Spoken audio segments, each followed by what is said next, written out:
بسم اللہ الرحمن الرحیم الحمد للہ وحدہ والصلاة والسلام علی من لا نبی بعدہ اما بعد فاعوذ باللہ من الشیطان الرجیم بسم اللہ الرحمن الرحیم یا ایھا الذین آمنوا کتب علیکم الصیام کما کتب علی الذین من قبلکم لعلکم تتقون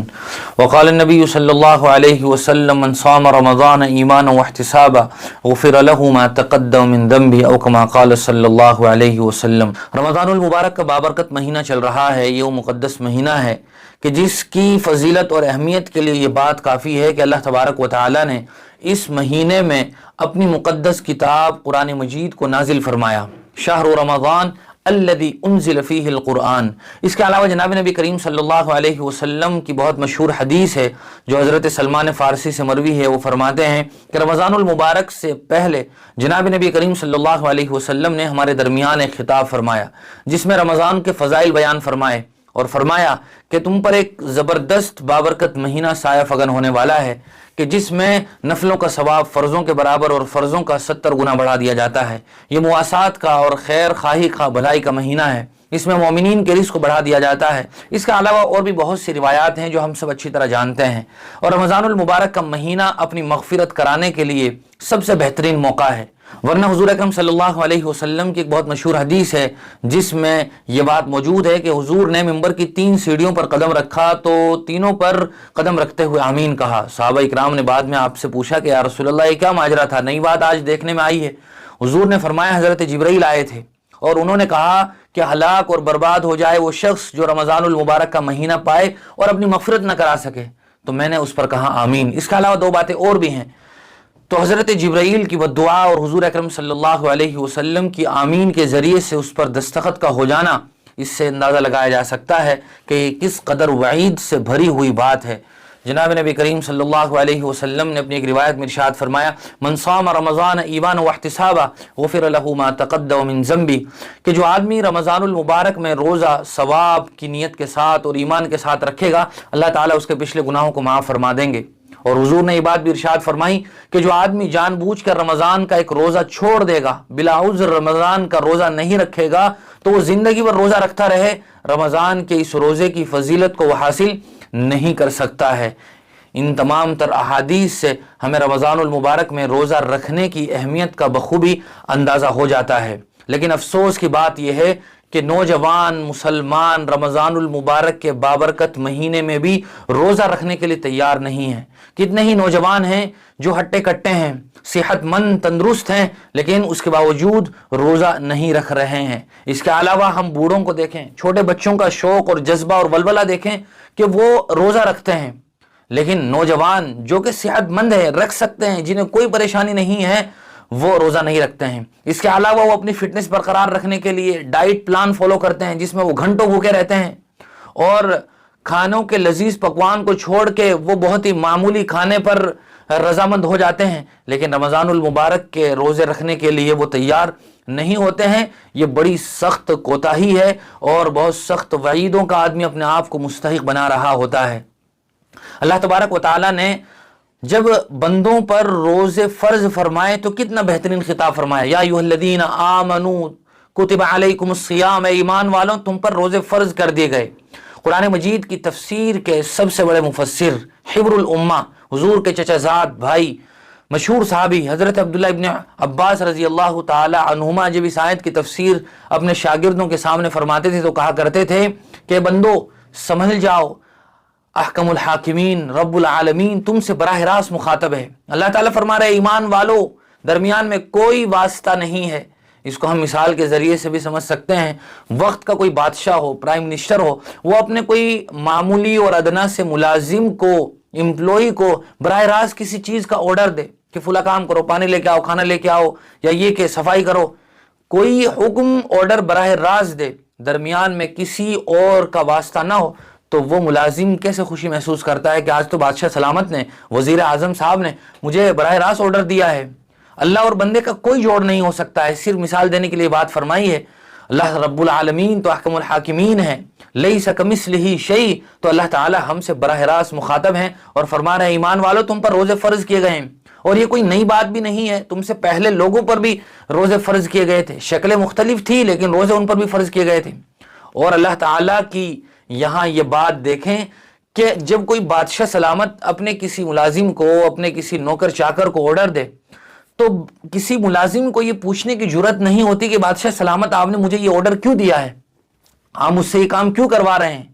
لیکن اللہ تعالیٰ اپنے بندوں پر جس قدر مہربان ہے اس کا تقاضا بھی گویا یہی ہے کہ اللہ تعالیٰ نے اپنے بندوں کو روزے رکھنے کا فائدہ بھی بتایا کہ تمہیں جو بھوکا اور پیاسا رکھا جا رہا ہے اس سے ہمیں کوئی غرض نہیں ہے، ہمیں تو اصل تمہیں متقی بنانا ہے. اس روزے رکھنے کا فائدہ تمہیں یہ ہوگا کہ تم متقی ہو جاؤ گے. اور بار بار ہم تقوی کے فضائل، تقوی کی صفات، تقوی کیسے حاصل کیا جائے، تقوی کسے کہتے ہیں اچھی طرح جانتے ہیں. اگر ہمیں رمضان المبارک کے روزے سے تقوی حاصل ہو رہا ہے تو سمجھو کہ ہم روزے کے مقصد میں کامیاب ہیں. جیسے اللہ تعالیٰ نے فرمایا ان الصلاۃ تنہا عن الفحشاء والمنکر، کہ نماز تمہیں بے حیائی سے، فحاشیت سے روکتی ہے. نماز کا یہ فائدہ ہے جو اللہ نے بیان فرمایا. ایسے ہی روزے کا یہ فائدہ ہے کہ جب آدمی پورے اصول و ضوابط کے ساتھ رول ریگولیشن کو فالو کرتے ہوئے روزہ رکھتا ہے تو وہ نتیجہ یہ ہوتا ہے کہ متقی ہو جاتا ہے. لیکن اگر کوئی آدمی متقی نہیں ہو رہا ہے تو اس کا مطلب یہ ہے کہ وہ روزہ صحیح اصول کے ساتھ نہیں رکھ رہا ہے. بہت آسان مثال ہے، کوئی آدمی کسی کمرے میں، کسی روم میں اے سی لگائے، لیکن وہ اے سی لگانے کے بعد اس کے جو تقاضے ہیں اسے پورا نہ کرے تو اس اے سی کا کوئی فائدہ نہیں ہے. اے سی چل رہی ہے لیکن کھڑکیاں کھلی ہوئی ہیں، دروازہ کھلا ہوا ہے تو کوئی فائدہ ہو سکتا ہے؟ کوئی بھی آدمی یہ کہے گا کہ کوئی فائدہ نہیں ہوگا. پہلے آپ سوئچ آن کرنے کے بعد تمام تر کھڑکیاں، دروازے، سوراخ بند کر دو، پھر اسی اے سی کا فائدہ ہوگا. ایسے ہی رمضان کا روزہ ہم رکھتے ہیں تو نیت کے ذریعے سے گویا سوئچ آن کرتے ہیں، پھر اس کے بعد جو پورے دن کے تقاضے ہیں روزے کے، ہمیں کسی سے جھگڑنا نہیں ہے، گالم گلوچ نہیں کرنا ہے، غیبت نہیں کرنی ہے، ہمیں چوری، رشوت، سود نہیں کھانا ہے، اسی طرح ہمیں کسی کو پریشان نہیں کرنا ہے، ہمیں دوسرے جو گناہ ہیں وہ نہیں کرنے ہیں. تو سچی بات یہ ہے کہ یہ فائدہ ہوگا، آدمی متقی ہو جائے گا. اور متقی کے لیے کیا کیا انعامات ہیں اللہ تبارک و تعالی نے قرآن کریم میں بھی بیان فرمائے ہیں. وَمَن يَتَّقِ اللَّهَ يَجْعَل لَّهُ مَخْرَجًا وَيَرْزُقْهُ مِنْ حَيْثُ لَا يَحْتَسِبُ، کہ جو آدمی متقی ہو جائے گا ہم اسے ایسی جگہ سے رزق عطا فرمائیں گے جو اس کے وہم و گمان میں بھی نہیں ہوگا. روزے کے اخروی تو بہت سارے فوائد ہیں جو ہم سب اچھی طرح جانتے بھی ہیں، لیکن روزے کے کچھ دنیاوی فوائد بھی ہیں. ہم دیکھتے ہیں کہ آدمی اپنی صحت کو برقرار رکھنے کے لیے گھنٹوں بھوکا رہتا ہے، تو اگر ہم دنیاوی فوائد دیکھیں تو روزے کے اسی طرح کے بہت سارے دنیاوی فوائد ہیں. اگر ہم روزے کو پورے دھیان، پورے آداب کے ساتھ رکھیں گے تو ہمیں ضرور بھی ضرور وہ فائدہ حاصل ہوں گے. طبرانی شریف میں حضرت ابو ہریرہ رضی اللہ تعالیٰ عنہ سے ایک روایت مروی ہے، وہ فرماتے ہیں صوموا تصحوا، کہ آپ صلی اللہ علیہ وسلم نے فرمایا روزہ رکھو تندرست ہو جاؤ گے. جس طرح ڈائٹ کرتے ہیں لوگ اپنی فٹنس برقرار رکھنے کے لیے، تو اسی طرح آدمی جب روزہ رکھتا ہے تو اللہ تعالیٰ اس روزے کے نتیجے میں اسے صحت اور تندرستی عطا فرماتے ہیں. روزہ اس نیت کے ساتھ رکھا جائے کہ اللہ کا حکم ہے. سب سے بڑا فائدہ تو یہ ہے کہ اللہ کے حکم کی بجاوری ہو رہی ہے. اس کے ضمن میں بہت سارے اور فائدے بھی ہو جائیں گے جو ابھی ذکر کیے جا رہے ہیں. بہت بڑا فائدہ روزے کا یہ ہے کہ انسان صبر کا عادی ہو جاتا ہے. اس کی ایک مثال بھی ہم سمجھ سکتے ہیں. اگر کوئی آدمی روزانہ رات میں 10 بجے ڈیوٹی سے اپنی آفس سے گھر آتا ہے اور اس نے اپنے بیوی کو کہا ہوا ہے کہ مجھے آتے ہی فوراً دسترخوان پر کھانا چاہیے، مل جاتا ہے روزانہ، لیکن کبھی کبھار ایسا ہوا کہ کسی وجہ سے تاخیر ہو گئی، بیوی کی آنکھ لگ گئی تھی، بیوی کی طبیعت خراب تھی، بیوی کہیں گئی ہوئی تھی، یا یہ کہ اور کوئی وجہ تھی، وقت پر کھانا تیار نہیں ہو سکا ہے، اور شوہر آیا اپنی آفس سے، اپنی